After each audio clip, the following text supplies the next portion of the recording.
सुखदेव जी महाराज ने कोई उत्तर नहीं दिया और सुखदेव जी महाराज की ओर से वृक्षों ने उत्तर दिया, व्यास जी आपका जो पुत्र लोक करके नहीं जाएगा। ऐसे सर्वभूत हृदय परम वंदनीय श्री सुखदेव जी महाराज के चरणों में हम सब वंदन करते हैं, प्रणाम करते हैं। बोलो राधे राधे, राधा रानी की।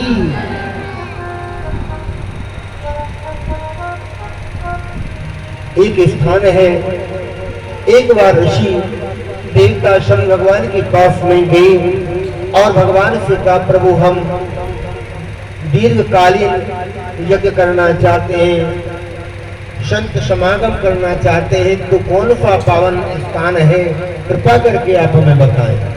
तो भगवान ने अपने सुदर्शन चक्र को छोड़ दिया कि मेरे सुदर्शन चक्र की नेमी जहां पर टिक जाएगी वही पावन स्थान माना जाएगा। तो आगे आगे सुदर्शन चक्र चला है और पीछे पीछे देवता और ऋषि। तो नैमिषारण्य क्षेत्र में आकर के भगवान के सुदर्शन चक्र की नेमी गढ़ी, तो उसी जगह को परम पावन माना गया है। उसे कहते हैं हम लोग नैमिषारण्य क्षेत्र। वहां पर संतों की सत्संग, महापुरुषों की यज्ञ तपस्या करने का बहुत ही पावन स्थान है।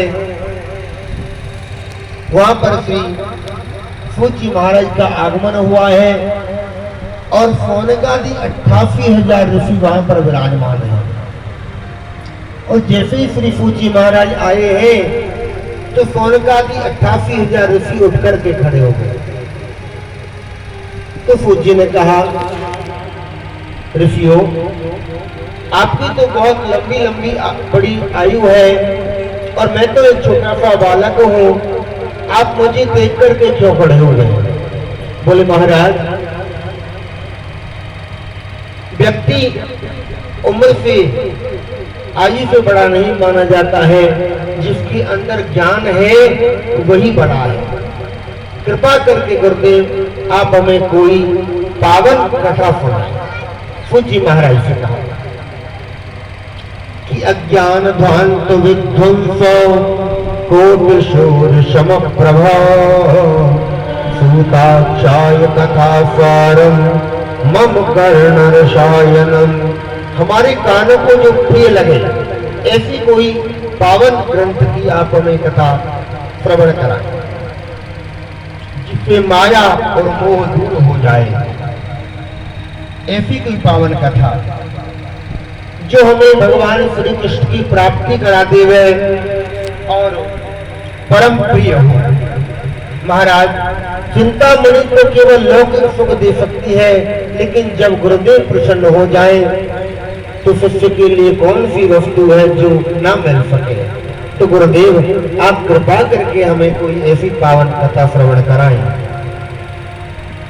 सूत जी महाराज उनके प्रेम के बंधन में बंध गए और उनके लिए सुंदर आसन दिया है, प्रणाम किया, वंदन किया, पूजन अर्चन किया है। सूत जी महाराज प्रसन्न हो गए और कहने लगे हैं कि काल व्यालम खग्रास त्रास निर्नाश तवे श्रीमद्भागवतं शास्त्रम कलौ कीरेण वाशितम। ये मानव जीवन क्या है? ये 84 लाख योनियों में 84 लाख योनियां भोगने के उपरांत ही हमें मानव जीवन मिलता है। ब्रह्मा जी की सृष्टि में 84 लाख योनियों में अंडज, सीदज, उद्भिज और जरायु 4 प्रकार के प्राणी होते हैं। जरायु जो जाल में लिपट करके पैदा होते हैं, अंडज जो अंडा फोड़ करके पैदा होते हैं, स्वेदज जो पसीने के द्वारा कीटाणु पैदा होते हैं, और उद्भिज जिनमें वृक्ष योनियां आती हैं। तो 84 लाख योनियां मिलकर के उनके उपरांत में एक मोक्ष की प्राप्ति के लिए ये मनुष्य जन जीवन हमें मिला हुआ है भगवान की कृपा से। तो कहने लगे एक काल व्यालम खग्रास, जैसे कि एक अजगर होता है और अजगर के मुंह में कोई जीव बैठा हुआ है। तो अजगर के मुंह में सुरक्षित वो कब तक है? बोले जब तक है जब तक अजगर अपने मुंह को बंद नहीं कर लेता। ऐसे ही हमारा जीवन है, हम काल के गाल में बैठे हुए हैं, पता नहीं कब हमारी सांसें चली जाए। ये भगवान ने उपहार में जो हमें सांसें दी है, यही तो कहा है राजा परीक्षित के लिए श्री सुखदेव जी महाराज ने कि राजन तुम्हारे पास में तो 7 दिन का वक्त तुम्हें मिला है। भगवान राम के पूर्वज एक राजा थे जिनका नाम था खट्वांग, और खट्वांग राजा जो है देवताओं की ओर से युद्ध करने के लिए गए। जब देवताओं को विजय श्री मिल गई तो देवताओं से पूछा राजा खट्वांग ने कि महाराज आप हमें ये बताएं कि हमारी उम्र और आयु कितनी शेष है, कितनी आयु है हमारी अभी। तो देवताओं ने कहा महाराज आपकी आयु में केवल 4 घड़ी शेष है, 4 घड़ी। महाराज खट्वांग ने एक विमान लिया और अपने नगर में आए। एक घड़ी में अपने पुत्रों को राज्य शासन व्यवस्था दे दी और 2 घड़ी में उन्होंने मुक्ति को पाई। 2 घड़ी में सुखदेव जी महाराज यही कहते हैं कि राजन आपके पास में तो 7 दिन का वक्त है, 2 घड़ी में मुक्ति हो जाती है जीव की। सूत जी महाराज ने कहा कि भागवत जी की जो कथा है ये हमारे एक जन्म नहीं करोड़ों जन्म के जब पुण्य उदय हो, जन्मांतरे भवेत् पुण्यम तदा भागवतम लभेत्। एक नहीं करोड़ों जन्मों को जब पुण्य उदय हो तब जाके भागवत जी की कथा आपको सुनने को मिलती है। जिस पर ठाकुर जी कृपा करते हैं उनको हाथ पकड़ करके ले आते हैं कि चलो भागवत जी की कथा में। जिस समय श्री सुखदेव जी महाराज के लिए राजा परीक्षित के लिए सुखदेव जी महाराज पावन कथा सुना रही थी, उसी समय देवता जो है स्वर्ग से अमृत का कलश लेकर के सुखदेव जी महाराज के पास में आ गए और कहने लगे गुरुदेव आप ये स्वर्ग का अमृत है राजा परीक्षित को पिला दीजिए और आप हमें कथामृत पिला दीजिए। श्री सुखदेव जी महाराज ने सुना तो कहने लगे देवताओं आप बड़े स्वार्थी हो, कहां तो कांच और कहां ये महामूल्यवान बड़ी आप स्वर्ग के अमृत की तुलना इस कथामृत से कर रहे हो। तो अभक्त जान करके श्री सुखदेव जी महाराज ने देवताओं के लिए भगवान की जो पावन कथा है उसको नहीं सुनाया। देवता आज स्वर्ग के अमृत को लेकर के पहुंचे ब्रह्मा जी महाराज के पास में और ब्रह्मा जी महाराज के लिए सब कथा सुनाई कि हम स्वर्ग का अमृत लेकर के गए थे सुखदेव जी महाराज के पास में और उन्होंने हमें अमृत के बदले कथा नहीं सुनाई। तो ब्रह्मा जी महाराज को भी आश्चर्य हुआ, तो उन्होंने अपने ब्रह्मलोक में एक मानसिक तराजू में सभी मुक्ति के साधनों को एक पलड़े में रखा और श्रीमद् भागवत जी ग्रंथ को एक पलड़े में रखा। तो जितने मुक्ति के साधन थे सभी आज एक पलड़े में रख दिए और भागवत जी को जब एक पलड़े में रखा तो भागवत जी अपनी गरिमा को लेकर के नीचे रही, अन्य जो मुक्ति के साधन हैं वो हल्के पड़ गए और पलड़ा ऊपर उठ गया। ब्रह्मा जी महाराज को भी बड़ा आश्चर्य हुआ।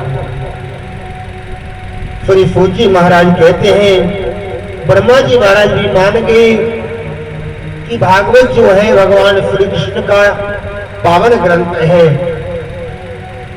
मुक्ति को देने वाला ग्रंथ है। सौरभ जी ने पूछा महाराज कृपा करके आप हमें ये बताएं कि एकदा हि विषादाय चत्वार ऋषयो मला सत्संगात् समायाता दर्शस्तत्र नारदम्। ये सप्ताह विधि की जो प्रक्रिया है वो कहाँ से चली है, तो वर्णन करके बताते हैं पूज्य महाराज। एक बार देवर्षि नारद जो है बद्रीनाथ धाम पहुंचे हैं और वहां पर शनक सनंदन सनातन और संत कुमारों को देखा। संत कुमारों ने जब देखा देवर्षि नारद को, तो देवर्षि नारद तो चिंताग्रस्त अवस्था में है। तो संत कुमारों ने देवर्षि नारद से कहा, महाराज कथम ब्रह्मन दीन मुखो, नारद जी आपका जो मुख है उदास क्यों है, आपको कैसी चिंता है और आप इतना शीघ्रता से कहां पर जा रहे हो। देवर्षि नारद ने कहा, महाराज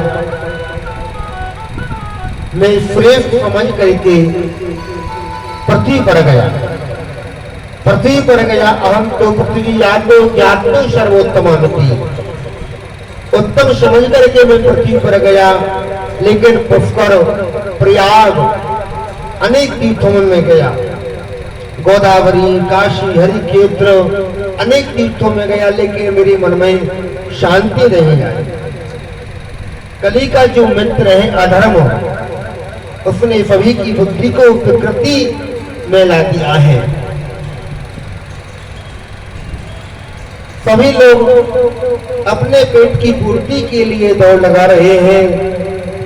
वर्णन करके बताया है, घर में अपने बड़े बूढ़े माता पिता की चलती नहीं है, तरुणी युवतियां हैं उनकी चलती है। अनेक इसमें न कोई योगी है न कोई संत है, और अनेक प्रकार की दुर्गुण मैंने अनेक तीर्थों में जाकर के जब देखे, तो विचरण करते करते करते करते मैं श्री धाम वृंदावन पहुंच गया। और वृंदावन जब मैं पहुंचा तो मैंने क्या देखा, यमुना के किनारे एक स्त्री जो तरुणावस्था में है और उसके पास में दो युवक लेटे हुए हैं। जब मैं उनके पास में से जाने लगा तो उस युवती ने मेरे से कहा कि भो साधो क्षणं तिष्ठ मच्चिंतामपनाशय। अरे साधु बाबा, अरे साधु बाबा जरा ठहर जाओ, ठहर जाओ। मैंने पीछे मुड़ करके देखा और मैंने उस युवती से पूछा, देवी आप कौन हैं? तो उस युवती ने अपना परिचय दिया कि अहम दीक्षाता इमे तनयो मतौ ज्ञान वैराग्य मानो काल योगेन जर्जरौ। महाराज मेरा नाम भक्ति है और मेरे पास में जो लेटे हुए हैं ये कोई और नहीं, ये मेरे पुत्र हैं, इनका नाम है ज्ञान और वैराग्य। और समय के पीर से मेरा जन्म जो हुआ द्रविड़ देश में हुआ और महाराष्ट्र गुजरात होती हुई मैं जब से वृंदावन में आई हूँ, मैं तो जवान हो गई और मेरे जो पुत्र हैं ये वृद्ध हो गए। ये मेरे जो पुत्र हैं दोनों वृद्ध हो गए हैं, मैं क्या करूं? ऐसा जब कहा, नारद जी के चरणों में वंदन प्रणाम किया। नारद जी कहने लगे हैं, देवी आप चिंता ना करें, मैं प्रयास करूंगा। ऐसा क्यों हुआ? ये कलयुग आने वाला है और कलयुग में कलयुग जब आता है तो लोगों की बुद्धि को भ्रमित करता है। तो मैं जब से वृंदावन में आई हूँ, मैं तो तरणी हो गई हूँ महाराज। धन्यम वृंदावनम तेना भक्ति नत्यति यत्र च अत्रे मोगा का भावान जराम वंचते ही। श्रीधाम वृंदावन में आप लोग जाते भी होंगे, कुछ माताएं बहनें, तो वहां पर तो भक्ति महारानी नाचती है। वहां तो राधे राधे की ध्वनि 24 घंटे राधे राधे राधे राधे की ध्वनि चलती ही रहती है। ऐसा ये पावन वृंदावन धाम है। आप श्री वृंदावन धाम की महिमा का वर्णन आप लोग सुने कि वृंदावन का कण कण बोले श्री राधा राधा। वृंदावन का कण कण बोले श्री राधा राधा। भक्त जनन की वाणी बोले श्री राधा राधा। भक्त जनों की वाणी बोले श्री राधा राधा। श्री राधा राधा श्री राधा राधा। श्री राधा राधा श्री राधा राधा। लता पता बोले श्री राधा राधा। दिल की लता बताए बोले श्री राधा राधा। रसिक जनों की वाणी बोले श्री राधा राधा। रसिक जनों की वाणी बोले श्री राधा